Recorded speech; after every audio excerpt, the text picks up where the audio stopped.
Ok, on se retrouve pour un exercice type contrôle sur le chapitre géométrie dans l'espace, vecteur droite et plan d'espace. Donc exercice dans lequel on va retrouver une compétence qu'on attend que tu saches maîtriser, que tu saches reproduire sur ce chapitre-là, à savoir compétence où tu dois retrouver les coordonnées d'un point en utilisant les relations vectorielles. Donc on va utiliser les vecteurs, relations de Chasles, pour exprimer un vecteur dans un repère orthonormé avec les vecteurs unitaires. On va faire ça tout de suite pour retrouver les coordonnées d'un point.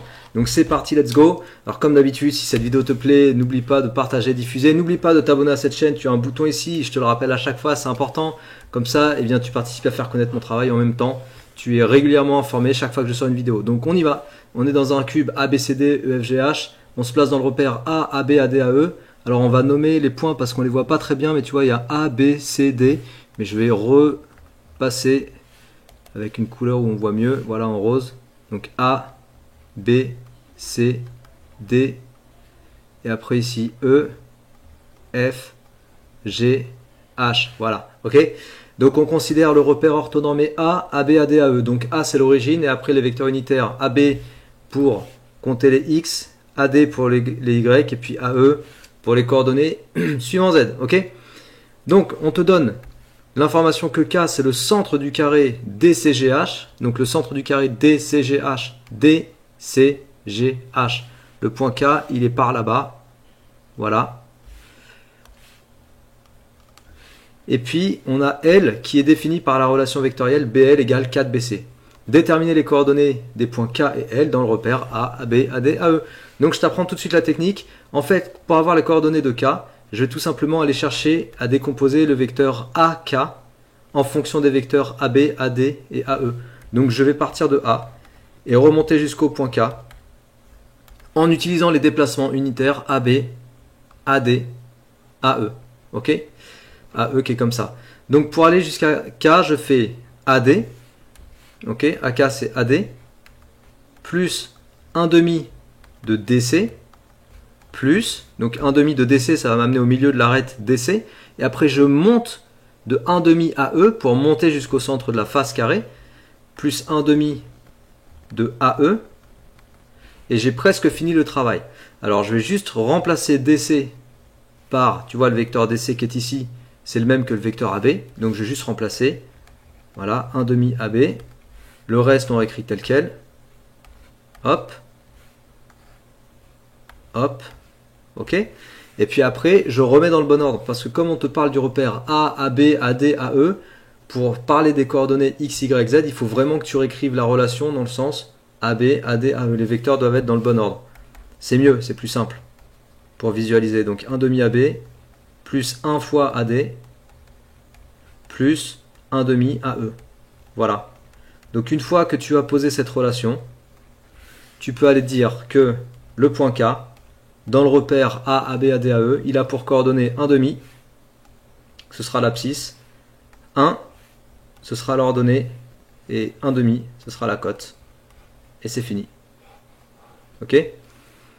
Voilà comment je retrouve les coordonnées de K en utilisant la relation vectorielle et la décomposition vectorielle à partir des vecteurs unitaires du repère. On fait pareil pour aller chercher les coordonnées du point L, sauf que là, je pars d'une relation BL égale 4BC. Donc je pars, j'écris BL, ça c'était le premier point.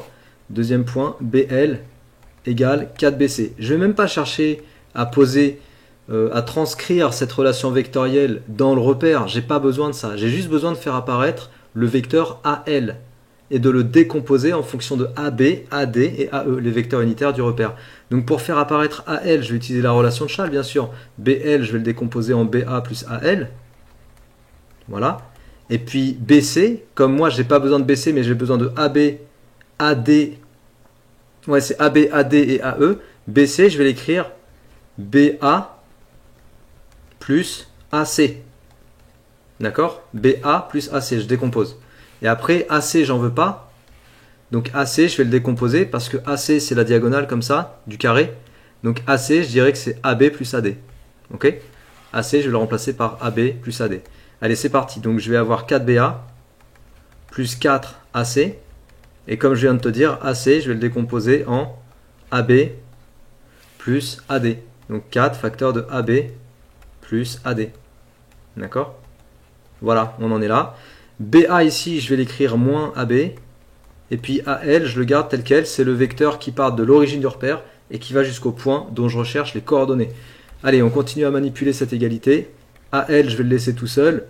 Donc, je vais ajouter en fait plus AB à gauche. Comme ça va me faire apparaître un plus AB à droite. Donc AB. Le 4BA, je vais l'écrire moins 4AB.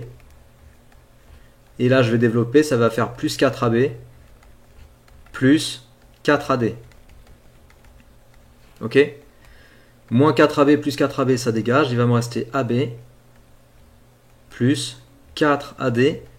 Et je vais te faire apparaître 0 fois AE, puisqu'il n'y est pas, juste pour que tu vois et que tu visualises qu'avec cette relation, j'ai les coordonnées du point L, à savoir, L a pour coordonnées, donc son abscisse, c'est le coefficient du vecteur AB, 1, son ordonnée, c'est le coefficient du vecteur AD, donc 4, et sa cote, c'est le coefficient du vecteur AE, donc 0.